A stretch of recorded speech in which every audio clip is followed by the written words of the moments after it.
guys tell me which debacle do you want to see? I'd rather see Philly. Let's do the Philly game. Let's see the Philly game. I like Philly losing. So yeah, So, the Jets looked a lot better on defense and played a lot tighter than they had played. But this is the Eagles' MO, man. All season they've been winning these close games, and I think everybody kind of expected they were going to win this one too. And let's go with the tape here. Oh, hold on 1 second. Sorry, guys. No, you're good, buddy. So that's So this game was so close, and I don't know if anybody thought it was going to be this close. I don't. But they played great. I think that Hurts had one of his worst games I've ever seen him have. Made some poor throwing decisions. Yeah, let's see where we are in here. You guys weren't helping him out either. Now they balls hitting dudes in the chest like they freaking Superman, and bouncing off of them, and that I mean, the stat unfortunately goes against him, but sooner or later somebody is going to come up with that. They're gonna, when they start praising all these receivers and talk about how they catch how many catches they have and the reason why they should go into the Hall of Fame and all that mess like that. And look at, Lynn Swann is in the freaking Hall of Fame and he only had 2 catches a game. And you're gonna start seeing it when they start talking about how many drops these guys had. How many they should do a stat on caused interceptions. When the ball then tipped out of their hand, and somebody else got the ball. Put up a receiver fumbles the same way you put up a running back fumble. It should be an error, not a it shouldn't go against the quarterback. It should be a separate stat. Yeah. It's got a few drops in every game. Yeah. It should be an interception. The quarterback has enough in his favor. They make enough money.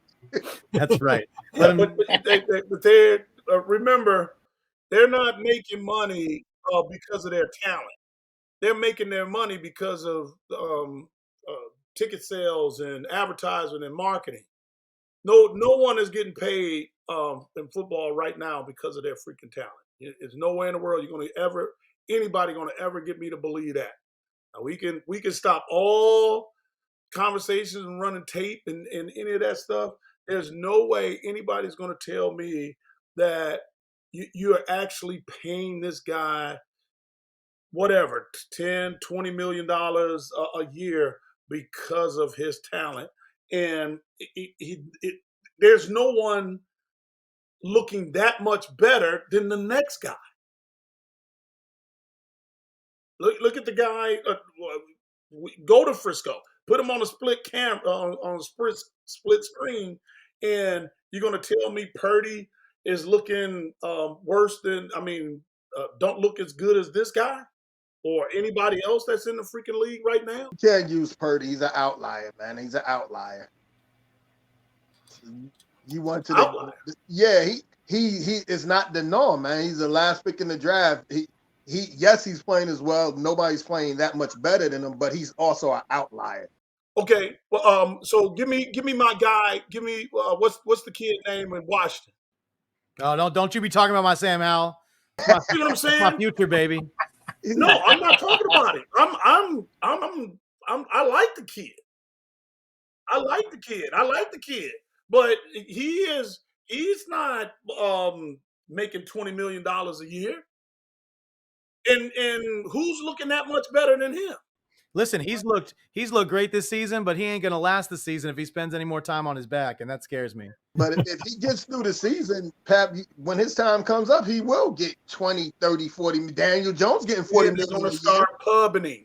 And then they're going to start pubbing him. They're not paying them dudes for their talent. Yeah, I agree with that. I agree with that.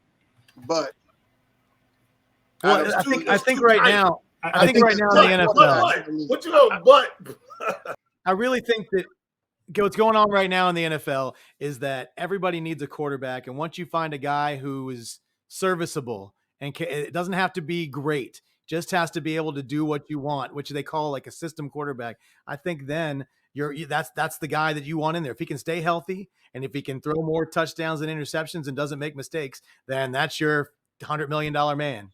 When you say everybody needs a quarterback, you mean someone at that position, or you talking about that dude need to be good? Well, listen, there are a couple quarterbacks in the NFL that are starting that you're not going to tell me are in the same caliber as like Mahomes. There's you can't say they're all exactly the same. And Mahomes, like 10. Why can't I? Because there's like 10 quarterbacks in the league, and then the rest of you got a few that's serviceable, and then you got some that okay. If probably y'all shouldn't even be starting. If y'all are going to be political on this thing, you really get ready to make me roll up my sleeves. You're going to make me roll up my sleeves because I see Patrick Mahomes making the same freaking mistakes as some of these other guys, and I see the difference from Patrick Mahomes is that he sit up there, he got enough freaking sense when his receivers are jogging off the ball that now it's time for me to ad lib and move around and so that they can get open. You're not watching this guy running no timing routes and hitting receivers. It's not happening. So I don't know what games y'all are watching, but the dude is not phenomenal because of his accuracy with his arm. He just got enough freaking sense to know that when these dudes are 9 times out of 10, when they're jogging off the ball, I need to ad lib in order to get these dudes open. Now, when I run a boot or something like that and the guy is open, I throw him the ball. But isn't that what makes you a good quarterback, though? It's not just you being able to sit in the pocket and drop balls on a dime from 50 yards away. It's being able to know when you're not going to have the time to do that and make stuff happen. And like I said, I'm a lifelong Washington fan, and we've had like 25 quarterbacks in the last 25 years, and none of them have that foresight to know when to get rid of the ball and when to hold it and when to throw those passes. Then they all can throw them within. How long were you in Washington? I haven't watched film my whole life, but I've watched, like I said, How long was that? I'm 49 years old. Oh, you're still a puppy. But you seen so you didn't see Doug Williams and Mark Rippon. Oh yeah, I saw Doug Williams. I still got. Keenan. Oh yeah. Hold on. They won. That's how they won their championships. I'm not gonna tell you. I'm not gonna mention the 12 up to date that just retired. He wasn't running around waiting for guys to come. You look here, and if number 1 is not open, then I go to number 2. Yeah, but see, back then, number 1, number 2, and number 3 were Ricky Sanders, Gary Clark, and Art Monk. No, wait a minute. Hold on. We switched the conversation. I mean, we switched the tempo. Keenan bullied me about Doug and Mark Rippon. So then I fast forwarded to up to date to number 12, Brady. When I say number 12, I'm talking about Tom Brady. We don't back in the day, no one said his name simply because. But anyway, that guy, he knows the routes. He knows what the guys are supposed to be running. And so when he see the coverage, if they give him the coverage in advance, you're in trouble because now he's going to throw the ball over here. He already know where he's throwing the ball at, and he has the accuracy like the older quarterbacks, like the Montanas, the Elways, that he could put the ball on either shoulder and make the guy know where his closest defender are. Okay, you get these guys nowadays.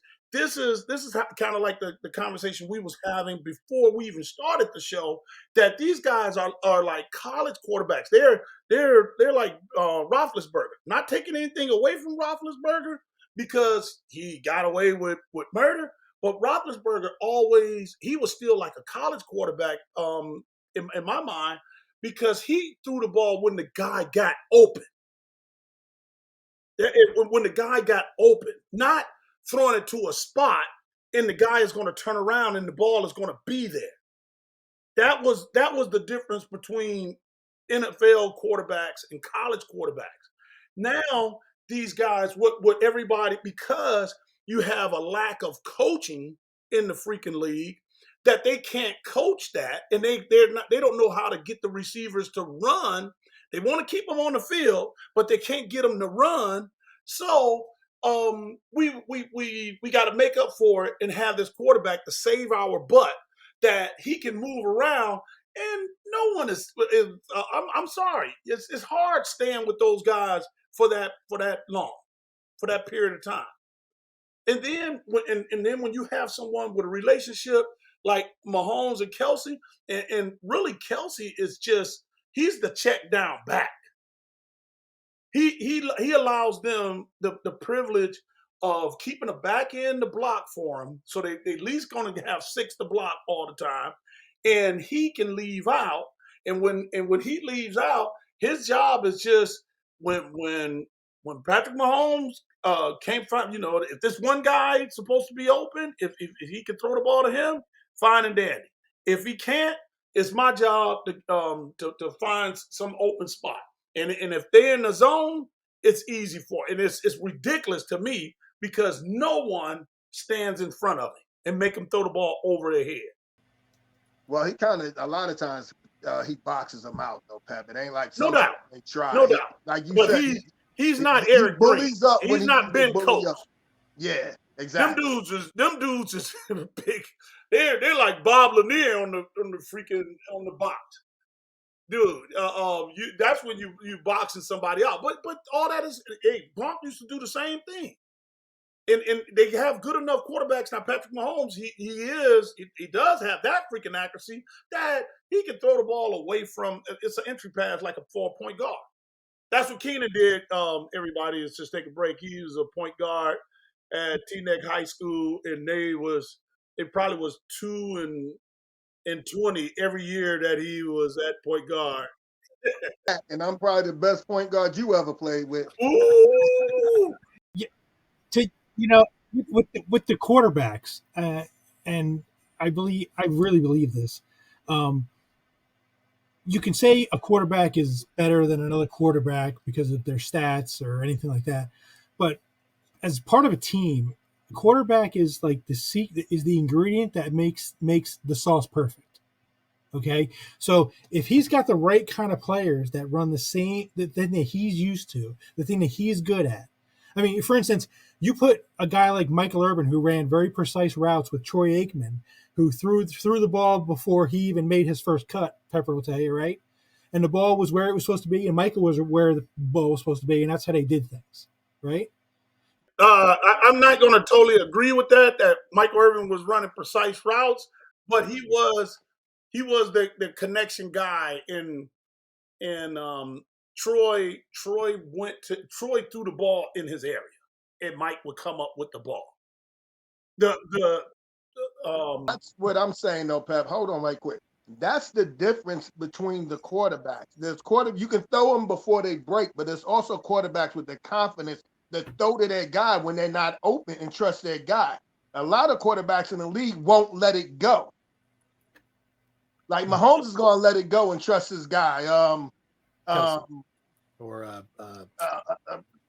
Give me someone, Los. I'm trying to think of some more wide receivers for Kansas City. Hold on. Yeah. But there's a lot of quarterbacks that won't let it go. You can start naming names and don't have names. It doesn't matter. I'm not disagreeing with that. What I am saying, you're saying it's 10 guys that's going to throw it to that receiver that trumps that the defensive back that's covering him. Okay. That guy Jordan Love just got his face plastered all on TV because of last week when we did that play because he threw the ball anyway because he wanted that they wanted that matchup, and he threw the ball anyway, and then the guy jumped backwards. Randy Moss came over to us and came to New England. He told the guys, in which it was, I realized who I was in the room with, coaching wise, that hey, if they play over the top, they put a safety over the top.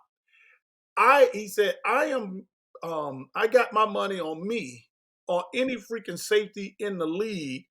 Maybe Ed Reed probably would battle it, but throw it up high, and I got him. That now he's one-on-one with the safety, and when he's one-on-one with the safety, we throw the ball anyway. And kind of like what you're saying. Now, at the given time, and somebody do the math, they're going to figure out who was the offensive coordinator with New England at that time. And he was, it was his first time ever hearing that. And it was like, so what? So what? The safety's over top. Now advantage comes to me, and 9 times out of 10, you're going to get that as soon as we cross our 40. Once we get in between the two 40s, they're going to start putting somebody over the top. If they don't put anybody over the top, please throw it because he's outrunning whomever at that freaking corner, and he's tall enough, and he is going to jump towards the ball, or he's going to do one of his little no looks. And the reason why he got credit for his name is a stunt for how people get embarrassed. He got mossed, and he just catch the ball without even looking. But that part of the game, you should know. But I really don't think a lot of these guys aren't coaching this and not teaching this. They're telling those guys to they're throwing it up there just to be throwing it up there. And you have some quarterbacks. You have a guy.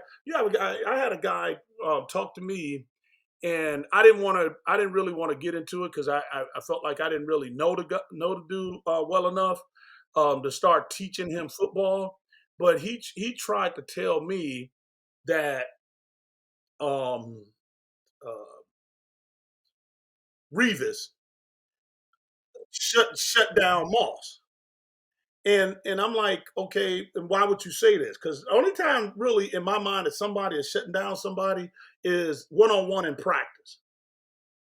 Because you're really not doing that in the game, because if the quarterback has rules, his job is he turns to him, and if he's open in this coverage, then he throws him the ball.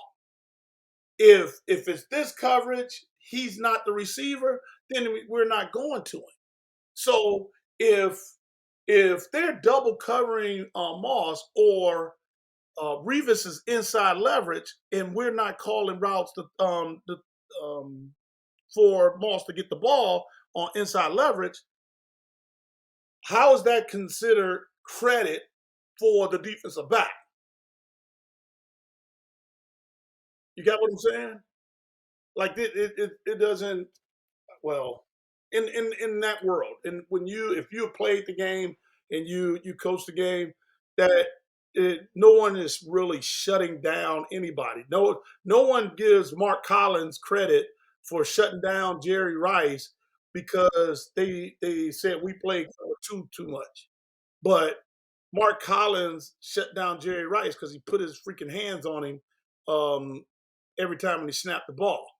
Meanwhile, and I'm not trying to discredit freaking Deion Sanders, but when Deion Sanders was in Atlanta playing against him in the same freaking division twice a year, you can't find plays with Deion Sanders is covering Jerry Rice, because Deion Sanders covered the X receiver. He didn't cover the slot receiver.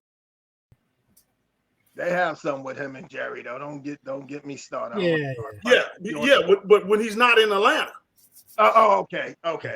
Yeah, when he's in Atlanta, you don't find it. And then Jerry got that freaking record catching 6 touchdowns, and then came back and played him again, and then caught I want to say 4.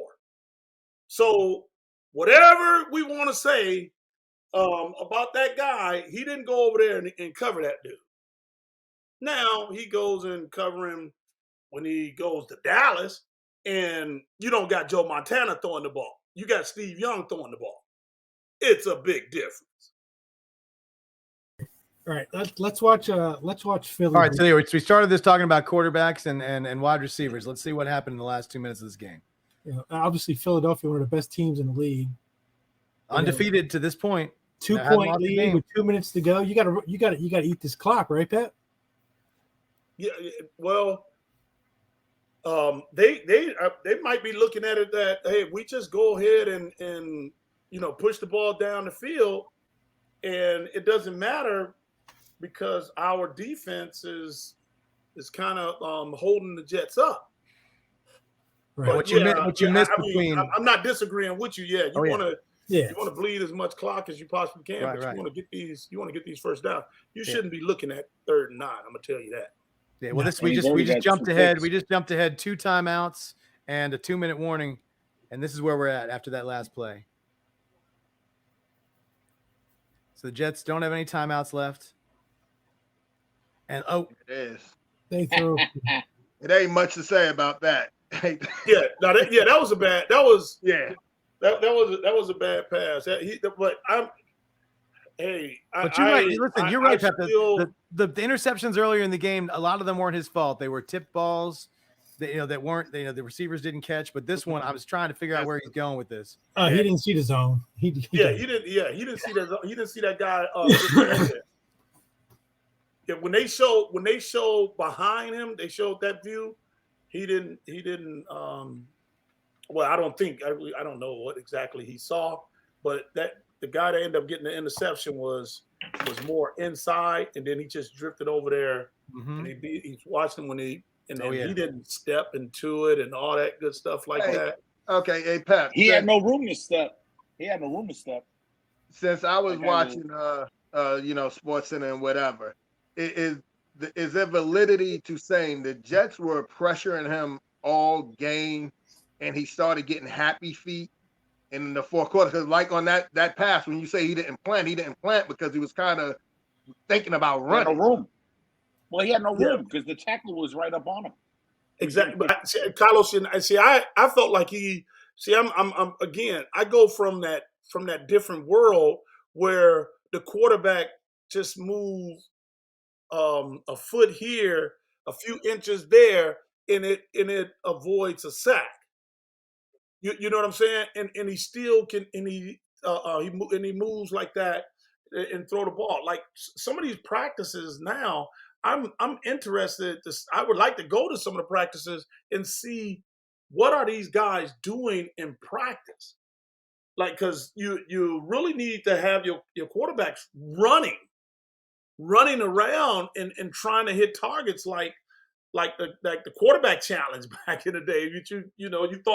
We all thought that was a freaking joke, but evidently it carries a lot of weight nowadays because you need to run and see if you can hit a target. Now, me defensively, when that guy goes to running, one of the main reasons why I like being in a zone, and then now you match up afterwards. We call it plaster. Everybody starts screaming plaster. Anybody close to your zone, you go and get close to him.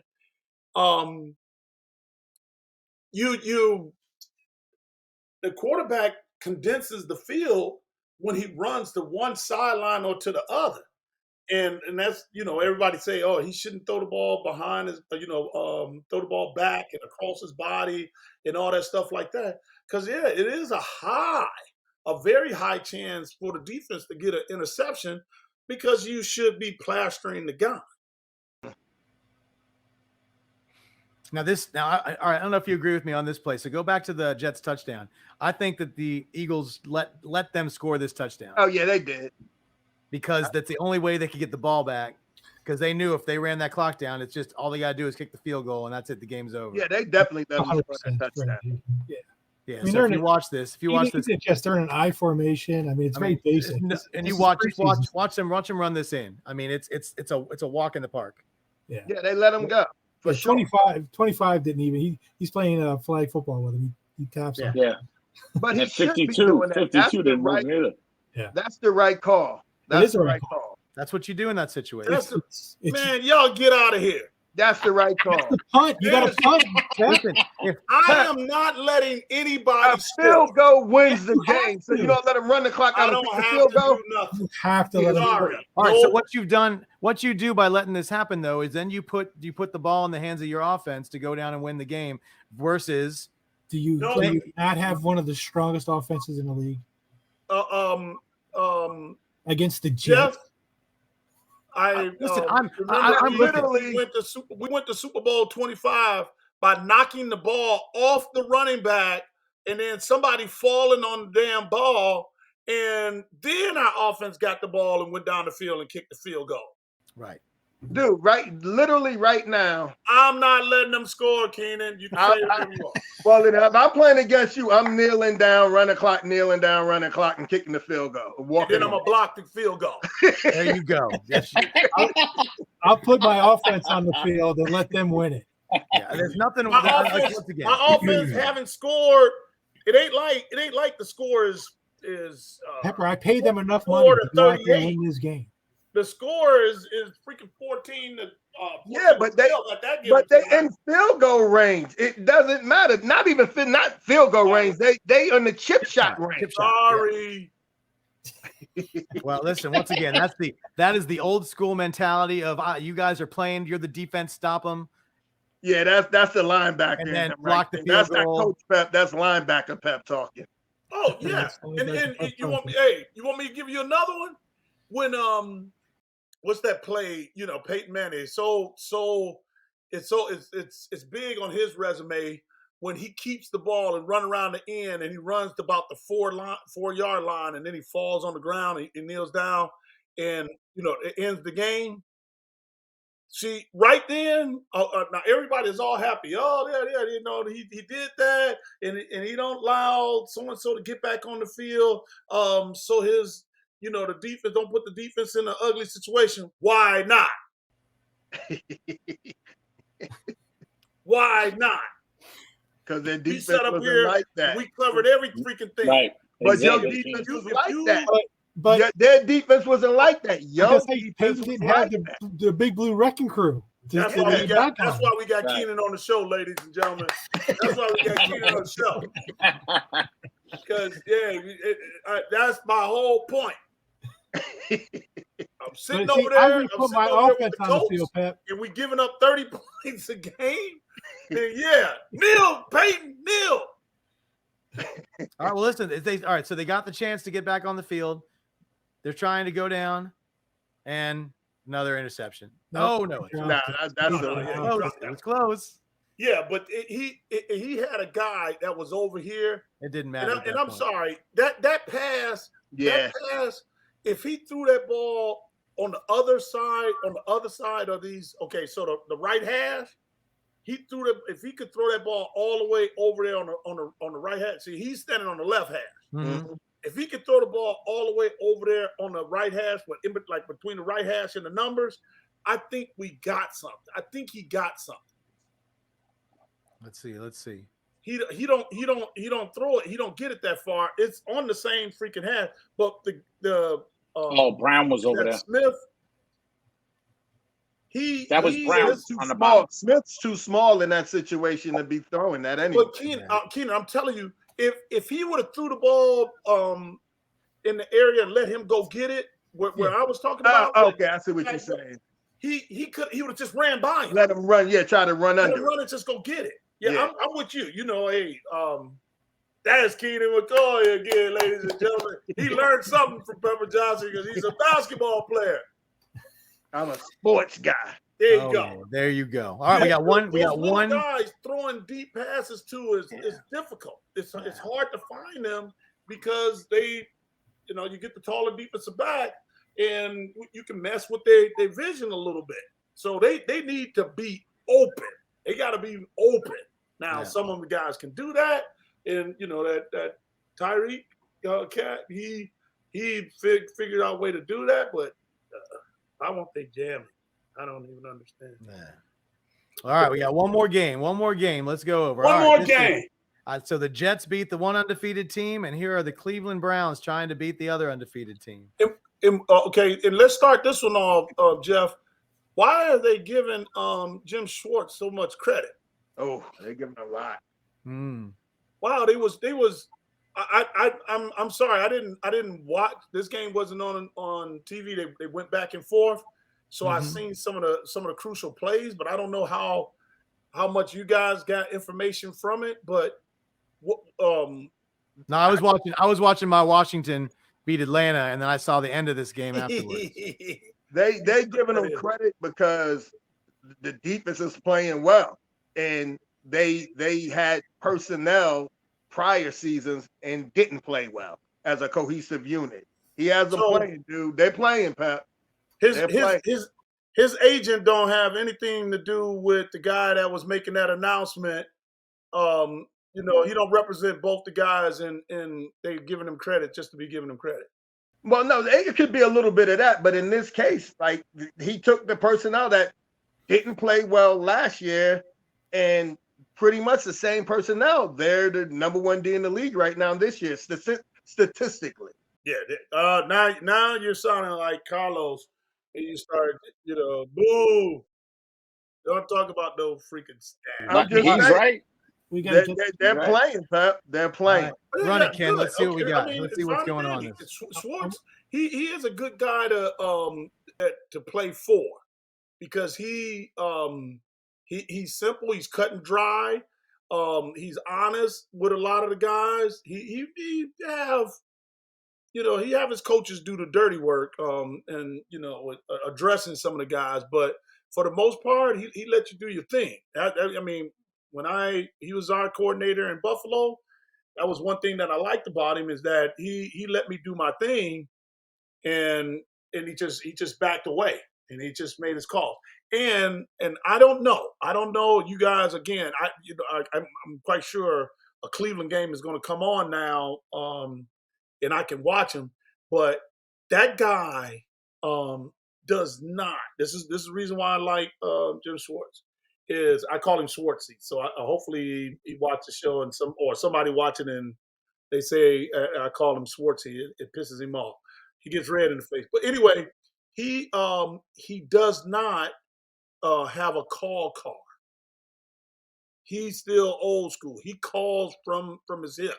He might have a couple of situation things on a little check card and keep in his pocket on a wristband or something like that, and he might reference that like a little refresher. But you're not going to see him with this big old billboard over his face playing dial-a-dee.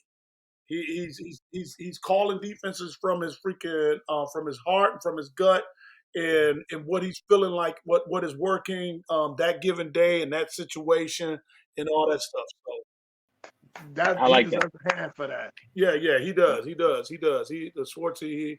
I like him. I like him for that. So that's why another reason why I was kind of asking you guys why, if anybody knew why they was giving him credit. And I wanted to see if anyone paid any attention to that. Because when I did see a couple of flashes of him on with highlights, he didn't have a call sheet in his hand. All right, we got to get to the phony whiners playing the what color are the Browns? I'm colorblind. But The Browns are in white, Ken. The Browns are in white. What the hell is going on here? this is the most white they have ever worn. But Let's see if we got pass interference on this play. no, they call roughing. Oh, they call roughing. Oh yeah, because he launched himself a little bit. They can't do that just no can't more. Showboat, man. No. Just don't showboat. You can't leave your feet and hit somebody. It's not. They don't let you do that no more. Yeah, and you can't show. I agree. You can't show. They hit him in the shoulder though. Yeah, they don't know. The people that's making the calls and stuff. They never played football. They don't know jack. So you got to keep it. That was a nice cut. That's a hell of a run. Oh, that was a great cut. Yeah, Get look at him that to the again. secondary. Yeah, that's 40. Oh, that's a nice cut. Yeah, got him about 40, 15 more yards. Nice. Yeah. Pep, what are you telling your defense right now? 3rd and 8. Get a stop. We have to get a stop. I'm the same way, Ken. Like I don't have a set. I don't have a call this week. I have to feel the game. Granted, I never been a coordinator in the NFL, but I coordinated, them other freaking leagues that I was in, and in high school, I don't have a call sheet, and I'm going off of my gut. And my gut is what it be telling me after that dude just ran the ball and he's that freaking deep. in the backfield, I need someone moving or someone trying to get at him. So either I'm gonna send my Mike linebacker straight over the center because that spoils all those combination blocks and the pulls and all that stuff when they overload people to one side. Or I'm gonna sit back in a zone and that my corner is on that side. If he starts in that direction, he goes. He's back there. Yeah, no, not the guy to the defensive left, the guy to the defensive right. Right. Yeah. Yeah, when they're in the tight formation, you as ugly as this and crazy as this might sound, if he runs off that dude shoulder, that receiver that's back off the ball, he runs off his shoulder. It's no way in the world they can block him. No, there's no way they can block him. He's going to turn the ball in. That's why, like a lot of people don't like to run the ball at that run the ball outside to that the three blockers, a triple wing or whatever you want to call it. You can't block. You cannot block the cornerback if he rushes. So why do I as the OC throw the ball here? Say it again. I'm throwing the ball. Why? I want the first down Why? because I want to eat the clock as much as possible. So if you want to eat the clock, then why run the ball? Yeah, run. No, that's not going to take enough. Listen, you're it's going to be safe. But I'm going to take that chance on interception. No, with a backup quarterback. Pass. No, I'll tell him to take the sack. Oof. With a backup. Yeah, hey man, I'm telling you, I love where y'all are thinking nowadays with this pass all the time. I got nothing to lose. You better start the Browns against the Niners. What have I got to lose? Yeah, but he takes the sack. The Niners still have 2 timeouts left. They can stop the clock. Exactly. The clock is on the Niners side. I need a first down here. Y'all missing the point. Their defense is balling. I'm taking the 3 and letting my D do what they do. Yeah, exactly. I'm trying. I'm playing the clock. Personnel, man, is personnel. Your defense is a beast. Keenan, I'm upset that Chubb is not in the game. Why Chubb is not in the game? Oh, he hurt, man. Wasn't that him just ran the ball? Nah, that was Ford. That was the backup before they got Kareem Hunt back. Yeah, Chubb's out. Chubb's out for He got his knee destroyed the first game. Yeah, he's out. He out for the season. So my bad. Dude looked like Chubb, but you talk about like what they have to lose. They're 2-2, and they win this game. There's a huge difference between 3-2 and 2-3. Oh my God, that's in the AFC North. Oh yeah, yeah. The AFC North. Look at this situation. Got 4 wins. Look at this situation. They got and then San Francisco. San Francisco is without the utility guy and McCaffrey. Yep. Debo. Yeah. I wasn't getting into personnel. I was just talking about what I would do in that situation. You're breaking down like who they got a third linebacker on the field. I can't do that. Yeah, no. I'm just saying. I'm with Cleveland. I'm with Keenan. With Cleveland, like we playing good defense. Come on, coach, have some confidence in us. And they're without two of their star offensive players. And now for San Francisco, they need to sit up there and hey man, we're without these guys. All right. But either our offense has to get a tune up, or tighten this screw up here, or loosen up this bolt here, or strap here. But we need to do something, and let somebody else become a star, because we can't just give up. But seemed like San Francisco did that. The only person who was playing was the freaking quarterback.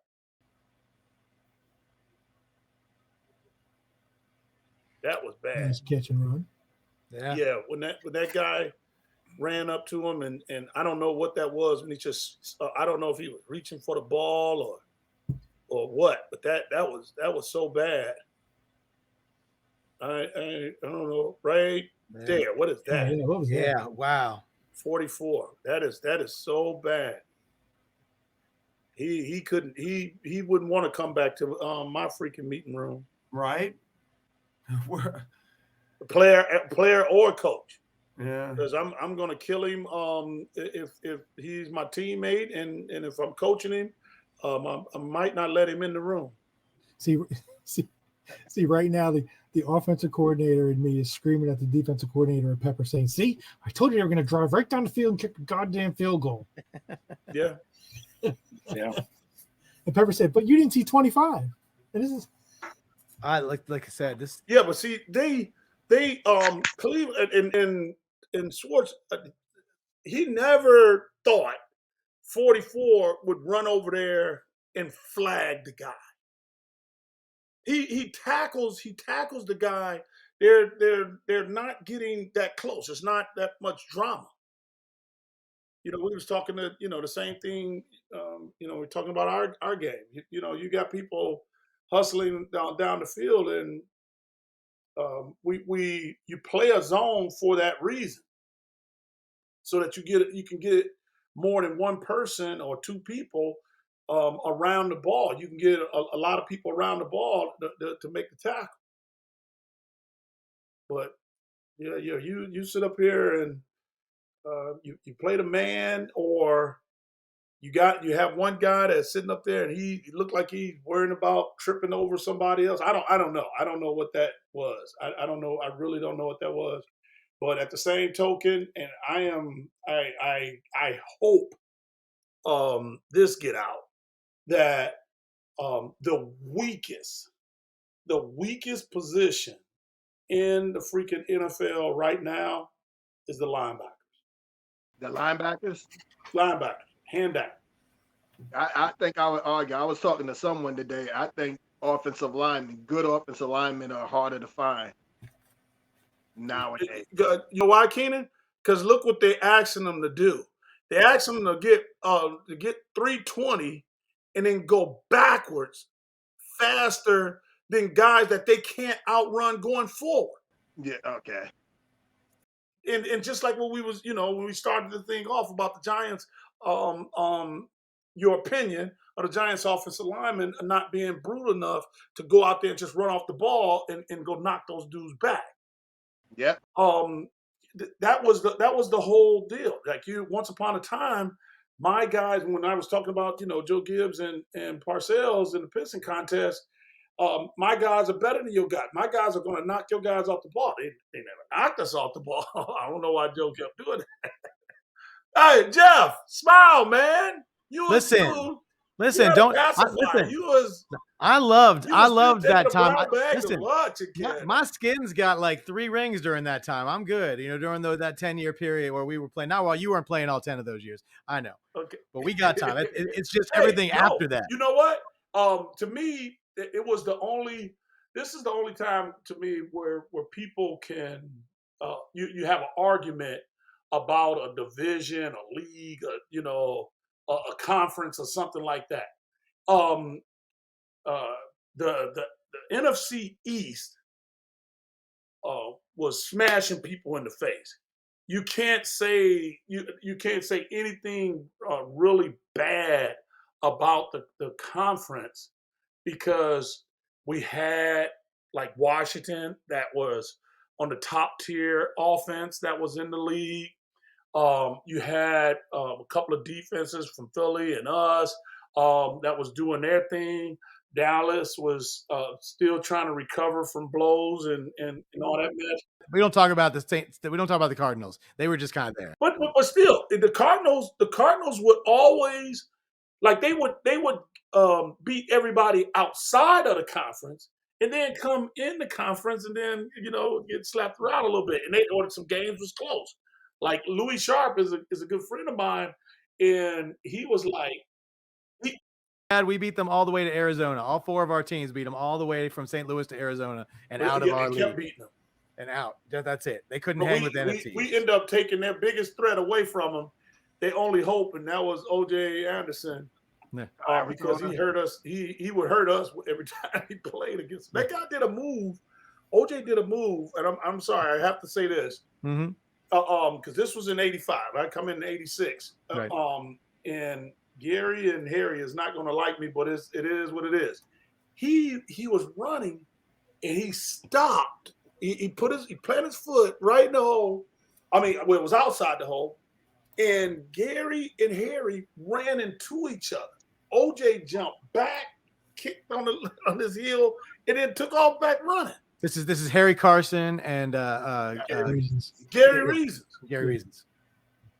And when I saw the tape, because this was why people call Belichick an a-hole, is he's running that clip, he's running that tape in the meeting. I'm like, oh, that's not good. I'm saying to myself, but I want Reasons to get on the field, so it even looked worse. And I'm like, well, it's not good. But Gary was a guy that always attacked. He always attacked. So you knew what you was going to get out of him. And Harry, at that given time, Harry was more of a smooth, aggressive guy. So if you had to say anybody hit anybody, Gary hit Harry, but OJ made it look like he planted his foot, he stuck his foot. It was like Barry Sanders don't even have one of those on his resume. He make the dudes run into each other. Then again, it probably like 3 or 4. But our defense was like that, so I can't even I can halfway crack jokes, but hey, we dove over the top of each other because it was hard getting tackled on that freaking defense.